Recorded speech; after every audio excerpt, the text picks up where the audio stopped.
What if I told you your next car choice could put $20,000 back in your pocket over 5 years? Sounds wild, right? A recent study found that, on average, EV drivers saved about $19,353 in fuel over 5 years compared with gas cars, with models ranging from roughly $13,000 to $31,000. And Consumer Reports says EV owners spend about half as much on maintenance and repairs as owners of similar gas cars. That's real money. I'm Morgan Lane, your safety-first car nerd, and this is Recall Roadmap with Morgan. I dug through studies, spreadsheets, and warranty fine print so you don't have to. Today, we'll compare EVs and hybrids across the big budget buckets: sticker price, incentives, fuel versus electricity, maintenance, battery warranty, and resale. Then I'll call a winner for different driving styles. Quick poll before we dive. Which do you think saves more over 5 years, EV or hybrid?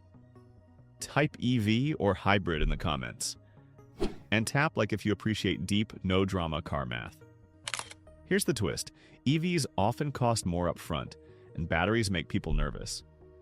So the question becomes, do the ongoing savings beat the higher purchase price? Let's start where everyone feels it first. The sticker. Are EVs just outrageously more expensive at the dealer? Short answer, usually yes. Analysts looking across model lines found a big price gap between fully electric versions and their hybrid or plug-in hybrid siblings. In plain English, the fully electric model often carries a 5-digit premium, sometimes 20 to 30% more than the hybrid in the same family. A compact crossover study showed exactly that pattern. The electric trim sat well above the hybrid on the sticker. That extra sticker doesn't just sting once.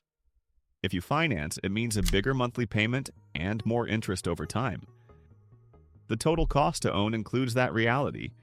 So when people say EVs save money, we have to ask, can they make back the higher buy-in? Now, it's not universal.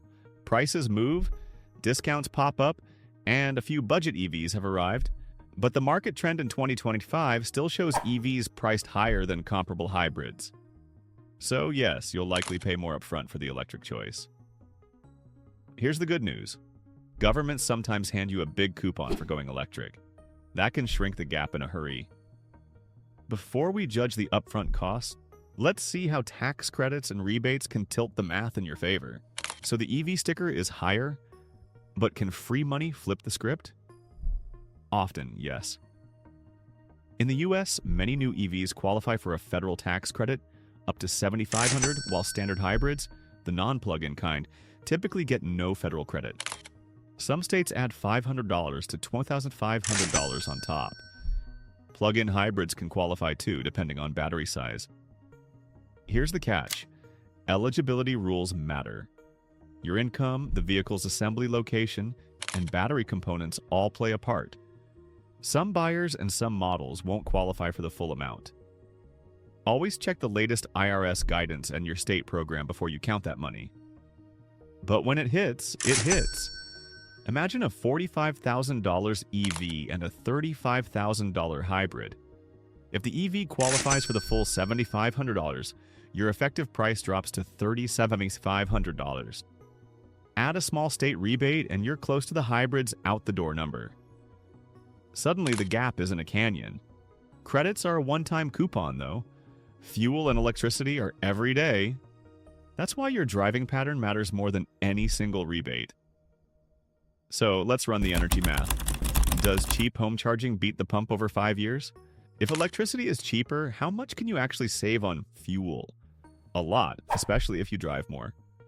One study looked at about 5,500 miles a year and found every EV studied had much lower 5-year energy cost than a similar gas car.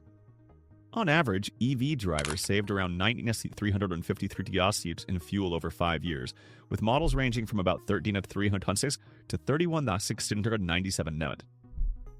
That's serious wallet relief. How do hybrids compare? Even a frugal hybrid at 50-60 mpg still buys gasoline. At $3.50 a gallon, a 50 mmx hybrid spends roughly $7 for every 100 miles. A typical EV at home rates, say $0.12, $0.51 per kilowatt, and about 30 kilowatt per 100 miles, lands around $360 to $450 per 100 miles.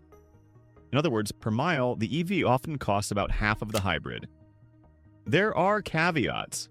If you rely a lot on pricier DC fast charging, or if your electric rates are high, savings shrink.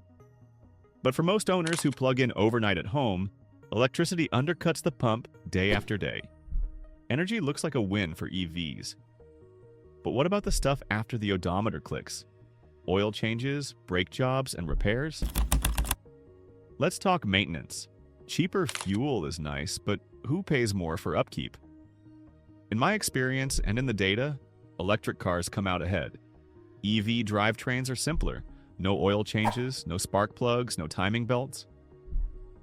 Regenerative braking takes stress off brake pads so they last longer.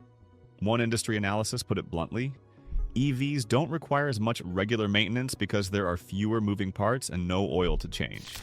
Consumer Reports backs it up. Finding EV owners spend roughly half as much on maintenance and repairs as comparable gas car owners. Hybrids sit in the middle. They still have a gasoline engine, so you keep doing oil changes, filters, and occasional tune-ups. The electric side helps with efficiency and braking, but you're still maintaining both systems. Over 5 years, many hybrid owners pay less than pure gas owners, yet typically more than EV owners. If this breakdown is helping you plan smarter, hit subscribe and share this with a friend who's shopping. I post guides like this every week to save you time, money, and stress. Okay, savings stack up for EVs so far, but there's a fear that keeps people up at night. The battery. Let's clear up what really happens over 5 years. Big worry time. Will the battery die and empty your savings? Here's the reassuring truth. Kelley Blue Book points out that hybrid and EV batteries are covered for at least 8 years or 100,000 miles in the US, and many brands extend that to 10 years. Real-world data shows slow degradation, about 5 to 10% capacity loss in the first 5 years. If your EV started at 250 miles of range, you might still see around 225 by year 5. That's not a crisis for most drivers. What if something fails? Inside our 5-year window, warranty coverage is the safety net. Outside of warranty, replacement costs vary widely. A full EV pack can run several $1,000s, often in the $5,000 to $10,000 ballpark depending on model and labor. Hybrid batteries are smaller and typically cheaper. Think $2,000 to $4,000. But those events are uncommon in the early years. So the battery risk exists, but for the first half-decade, the warranty is doing heavy lifting. With energy and maintenance savings plus warranty protection, we're closing in on the full picture. Next, let's talk about the money you get back at the end. Resale and depreciation. 5 years later, what do you get back when you sell? This part can tilt the whole equation. Hybrids have a steady reputation in the used market, especially well-known models, so resale tends to be predictable.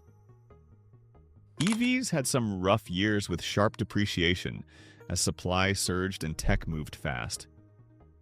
Lately, that gap is narrowing as more buyers value low running costs and as newer EVs ship with better range and long warranties. Any real cost picture includes resale value. Think of 5-year cost as what you paid plus energy and maintenance minus what you sell it for. That last piece can swing thousands either way. By 2025, used EVs with solid range and remaining battery warranty are doing better than the early days, though results vary by model and local demand. Niche or older tech EVs may still drop faster. Popular or efficient ones can hold up well. So don't skip this step. Check recent used prices for the exact models you're considering. With purchase, incentives, energy, maintenance, and resale now on the table, we can finally answer the real question: who should buy which car? So who wins? Here's how I guide friends and clients. If you drive a lot, say 15,000 miles a year or more, and you can charge at home, an EV usually pulls ahead over 5 years. Electricity often costs about half of a 50 mph hybrid per mile, and EVs need less routine service. That might mean roughly $600 to $800 a year in energy savings versus a hybrid, plus a few hundred on maintenance. Enough to offset much of the remaining upfront gap after incentives, especially in city stop-and-go driving. Flip it. If you drive 5,000 miles a year, the savings shrink. At that pace, a hybrid's lower purchase price and easy refueling can win the wallet war. If you can't reliably charge at home, or you road trip where fast charging is spotty or pricey, a hybrid's convenience has real value. Cold winters? Expect some EV range drop. Plan accordingly. Want a bit of both? A plug-in hybrid can fit, but it adds complexity and cost. Your turn. Do you drive mostly city, highway, or a mix? And how many miles a week? Keep that number in mind as we wrap this up with a simple, honest verdict. So, which car is the real money saver? It depends, but now you've got the playbook. Upfront, EVs usually cost more than hybrids. Incentives can cut as much as $7,500 in the US, but eligibility matters. On running costs, EVs typically win. Studies show big 5-year fuel savings versus gas cars, and electricity still beats hybrids per mile for many drivers. Consumer Reports finds EV owners spend about half as much on maintenance as gas car owners. Batteries? Most are covered 8 years or 100,000 miles, with only 5 to 10% capacity loss in 5 years. Resale?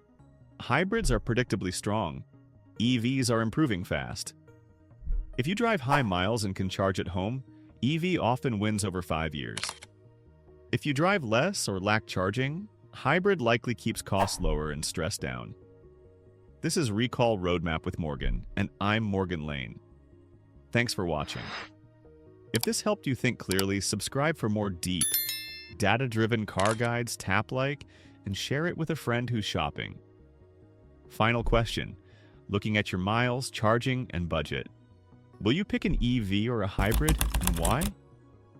Drop your numbers below. I'll be reading and helping in the comments.